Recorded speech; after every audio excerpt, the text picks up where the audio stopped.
चुनाव है ये 24 का चुनाव, जिसमें यह तय होगा कि बीजेपी हैट्रिक मारेगी या विपक्ष पटकनी देकर जो उनका मुद्दा है वो लोकतंत्र संविधान की दुहाई देते हैं उसमें वो सफल होंगे, या सनातन के अपमान का मुद्दा, विकास के मुद्दे पर बीजेपी को एक बार फिर से जनता जिताएगी। लेकिन देखिए, तमाम जगहों पर, अलग अलग जगहों पर हमारे सहयोगी हैं। हमने आपको महाराष्ट्र में नागपुर सीट की तस्वीर दिखाई, रामपुर उत्तर प्रदेश, जमुई बिहार, गढ़वाल हम आपको लिए चले उत्तराखंड। हमारे तमाम अलग अलग सहयोगी अलग जगहों से हमारे साथ जुड़ रहे हैं। एक बार फिर वोटिंग परसेंटेज आपको बताते हुए, यूपी, बिहार, राजस्थान बहुत धीमी है रफ्तार। अगर आपकी सीट पर वोटिंग हो रही है, लोकतंत्र का ये सबसे बड़ा पर्व है, जरूर निकलिए, जितनी भी गर्मी हो लेकिन अपना वोट जरूर डालिए, क्योंकि आज का दिन एक नागरिक के तौर पर आपके लिए बेशकीमती है, क्योंकि आपको अपने 5 सालों के लिए ये तय करना है कि आप किस तरह की नीति और नीयत सरकार में देखना चाहते हैं। दोनों पक्ष में क्या क्या है आपने अनेकों बार सुन ही लिया है दोनों तरफ से। आइए आपको सीधे लिए चलते हैं शरद, हमारे सहयोगी जो हमारे साथ जुड़ रहे हैं राजस्थान से। बीजेपी ये दम भर रही है शरद कि एक बार फिर सभी की सभी सीटें उनकी झोली में जाएंगी। कांग्रेस कई जगहों पर ताकत झोंक रही है। जयपुर जहां मौजूद है, गहलोत सरकार में मंत्री प्रताप सिंह खाचरियावास को मंजू शर्मा के खिलाफ उतारा गया है। कई सीटें ऐसी हैं जहां पर बीजेपी ने राजस्थान में अपने सिटिंग एमपी की, जो शायद 2-2 बार से भी जीत रहे हैं, उनका टिकट काट दिया है। क्या होता हुआ दिख रहा है, और ये सुस्त रफ्तार वोटिंग की राजस्थान में, इसको किस तरह से देखते हैं? बिल्कुल सही कह रही है अंजना, ये धीमी रफ्तार की कहानी क्या है ये समझना जरूरी है, क्योंकि इस तरह से 41.51 जो प्रतिशत मतदान हुआ है 3 बजे तक, क्या ये 65% का भी आंकड़ा छू पाएगा, ये एक बड़ा संदेह है। और जो मैं देख रहा हूं सुबह से, मुस्लिम वोटर जो जयपुर शहर में, आप देखिए, अगर श्रीगंगानगर के बाद 50% के आसपास जो जयपुर शहर में मतदान हुआ है, यहाँ कोई हाई वोल्टेज ये चुनाव नहीं था, मगर मुस्लिम वोटर बड़ी संख्या में घर से बाहर निकले हैं। दूसरी तरफ ये देखा जा रहा है कि जहां पर व्यक्तिगत प्रतिष्ठा जिस सीट पर चुनाव को लेकर बनी हुई थी, जैसे हनुमान बेनीवाल और ज्योति मिर्धा का नागौर, या राहुल कसवा या फिर देवेंद्र झाझरिया का चूरू, वहां पर हिंसक घटनाओं की खबरें हैं।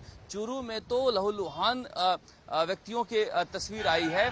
तो आप समझ सकते हैं कि ये चुनाव जो ज्यादा दिखाई दे रहा है जातिगत टकराव का भी, और उसमें क्या ये जातिगत वोटिंग ज्यादा हो रही है या फिर ये सुस्त मतदान क्या कहता है। जो शहरी इलाका है जहां पर सिख समुदाय के जो लोग ज्यादा हैं, वहां पर श्रीगंगानगर हनुमानगढ़ सीट पर सबसे ज्यादा वोटिंग हो रहा है। इस तरह से अगर पूर्वी राजस्थान को देखें, जहां पर कांग्रेस को लग रहा था कि अच्छी उम्मीदें हैं, दौसा हुआ, भरतपुर है या फिर धौलपुर करौली है, इन सीटों पर कांग्रेस ये मानकर चल रही थी कि हम जीत सकते हैं, जबकि बीजेपी पिछले 10 सालों से कब्जा किए हुए है, वहां पर वोटिंग की रफ्तार बहुत ही कम है। तो ये किसके पक्ष में हो रहा है? क्या बीजेपी के वोटर नहीं निकल रहे हैं, क्या जातिगत वोटर निकल रहे हैं और बाकी वोटर सुस्त पड़े हैं? ये सब मुझे लग रहा है कि शाम के बाद थोड़ी कहानी समझ में आएगी। मगर इस राजस्थान में बीजेपी को अभी भी लगता है कि मोदी बड़ा फैक्टर है, और ये सच्चाई भी है। गुजरात के बाद अब राजस्थान आए तो यहाँ पर बीजेपी के जो कोर वोटर हैं, उनसे प्रधानमंत्री नरेंद्र मोदी को लेकर ही आप समझ सकते हैं कि वो क्यों वोट दे रहे हैं बीजेपी को। कोई दूसरा मुद्दा नहीं है, वो प्रत्याशी नहीं देख रहे हैं। हाँ, ये जरूर कह सकते हैं कि राम मंदिर को लेकर, धारा 370 को लेकर वो बात कर रहे हैं, मगर उसकी वजह से वोट करने बहुत बड़ी संख्या में लोग वोटर यहाँ नहीं आ रहे हैं, जो हमारी बातचीत हो रही है। मोदी बड़ा फैक्टर है। और दूसरी तरफ कांग्रेस ने जो एक जातिगत आंकड़ा बिछाया है या जातिगत जंजाल बनाया है, उसका असर थोड़ा दिखाई दे रहा है। मगर वो भी देखना दिलचस्प होगा कि क्या बीजेपी के जो उम्मीदवार हैं वो भी उन्हीं जातियों के हैं, वो कितना सेंध लगा पाते हैं। बीजेपी के मूल वोटर और कांग्रेस के जाति के वोटर, वो कितना कॉम्बिनेशन बैठता है, उसके आधार पर कहा जा सकता है कि ये नतीजे क्या होंगे। मगर निश्चित रूप से 2014 और 2019 की तरह यहाँ पर कोई उत्साह नहीं देखा जा रहा है। देखिए, मैं वोट देकर आया और पिछली बार विधानसभा में अंजना में वोट देने गया था तो मुझे 45 मिनट कतार में खड़ा होना पड़ा था, और इस बार मैं अकेले दिया और अकेले आया। और यहाँ भी ये सेंसिटिव बूथ है बिल्कुल, जहाँ पर पैरामिलिट्री फोर्सेस लगाए हुए हैं, लेकिन यहाँ पर सेंसिटिव बूथ पर भी, जहाँ पर हमेशा झगड़ा होता है, बिल्कुल इक्के दुक्के लोग जो हैं वो वोट करने आ रहे हैं।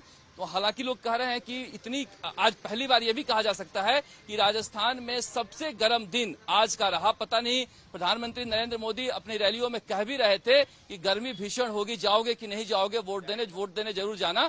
तो भीषण गर्मी जो है आज सबसे ज्यादा राजस्थान में हुई है। लग रहा है कि आज के दिन का इंतजार कर रहे थे, वोटर को टेस्ट किया जा रहा था कि वो गर्मी में निकलते हैं कि नहीं निकलते हैं। अब कहा जा रहा है कि 5 से 6 का वक्त जो है उसमें बड़ी संख्या में लोग गांवों में और शहरों में निकलेंगे और तब समझ में आएगा कि ये वोट का प्रतिशत कहां तक जाता है।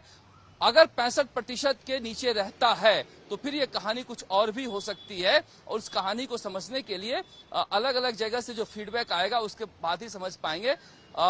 धीमी रफ्तार जो है अभी भी चिंता का विषय बना हुआ है। हम तो अपील करेंगे तमाम लोगों से कि आप लोग जाइए, कतारें नहीं है, वोट देकर आइए। मगर अब जयपुर की पूछ रही थी तो जयपुर में आश्चर्यजनक रूप से बहुत हाई वोल्टेज चुनाव नहीं था प्रताप सिंह खाचरियावास का, मगर 3 बजे तक दूसरे नंबर पर श्रीगंगानगर हनुमानगढ़ के बाद दूसरे नंबर पर 48.50% मतदान हुआ। देखिए राजस्थान बहुत सारे, अगर ये 370 बीजेपी 400 पार एनडीए का लक्ष्य पूरा करना है तो राजस्थान गुजरात का क्रूशियल रोल होगा।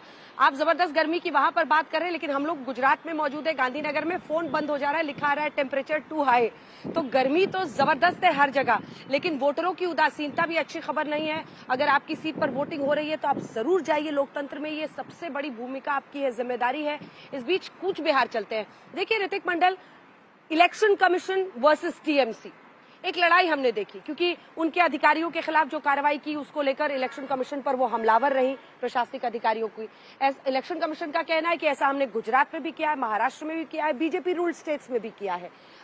खुद राज्यपाल का कूच बिहार का दौरा था, उसे चुनाव आयोग ने रद्द किया क्योंकि आज वोटिंग का दिन था। लेकिन इन तमाम आरोपों के बीच आज कूच बिहार में निशित प्रामाणिक जो कि राज्य मंत्री रहे सरकार में, वहीं जगदीश वर्मा को सामने से खड़ा किया गया है और चुनावी भाषणों में दोनों ने अपने अपने तरीके से धमकी से लेकर भर हथकंडा अपनाया है जनता को अपनी तरफ करने के लिए। किस तरह की तस्वीर, क्योंकि अगर त्रिपुरा के बाद कहीं पर सबसे ज्यादा 66% के आसपास वोटिंग हो रही है तो वो पश्चिम बंगाल है, क्या संकेत देखें?